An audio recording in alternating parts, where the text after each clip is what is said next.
By now, everyone knows about this landmark restaurant in the Central West End.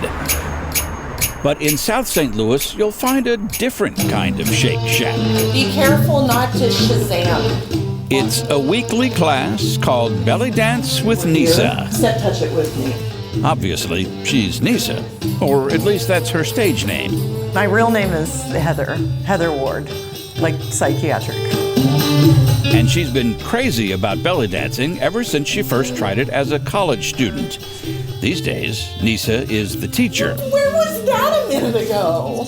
Most of the people I get have never danced before in their lives. Don't fight this move. Embrace it. Nisaa has been teaching belly dancing in St. Louis for more than a decade. Though strictly speaking, it's not just any kind of belly dancing. But if I advertise my classes as Rock Sharky with Nisaa, no one knows what I'm talking about. Rock Sharky is the Egyptian style of belly dancing. And Nisaa, aka Heather Ward, wrote the book on it. But Nisaa admits when she first tried it, the last thing she wanted to do was talk about it. Oh no! I kept it secret for a long time. I wanted it to be just for me, and I also didn't want to have to explain, like, no, I'm not learning to be a stripper. It's a cultural dance. Now I have those conversations all the time. Don't let the energy stop at your wrist. A lot of those conversations are spent knocking down the stereotypes about belly dancing, including the fact that often it is much more about moving the pelvis than the belly. Think of it as Cleopatra meets Elvis. It is a lot of fun. So much fun.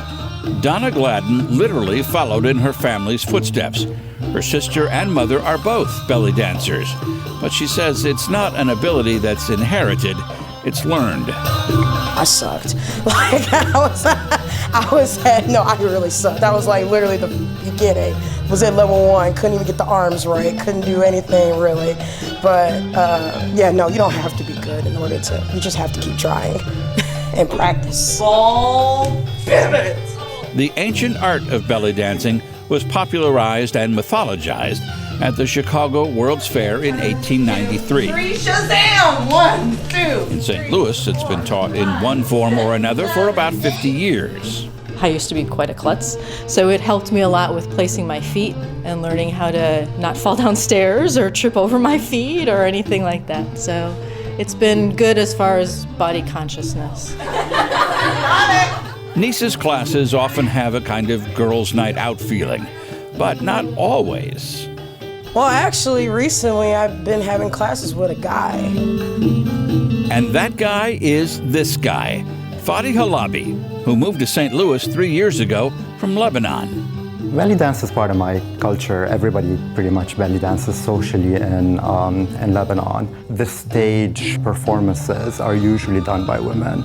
But when you look at social belly dance, which is what people do in weddings, what people do, you know, with their families, with their friends, it's both men and women. When you get all these people from all these different backgrounds in the same room, learning about a dance that comes from the Middle East, so it opens a lot of eyes, and that's something that I've found very important to me. If they have the stomach for it, so to speak, the bravest of Nisaa's students dance in public. But whether seasoned performers or just nervous beginners, at Belly Dance with Nisaa, everyone gets a fair shake.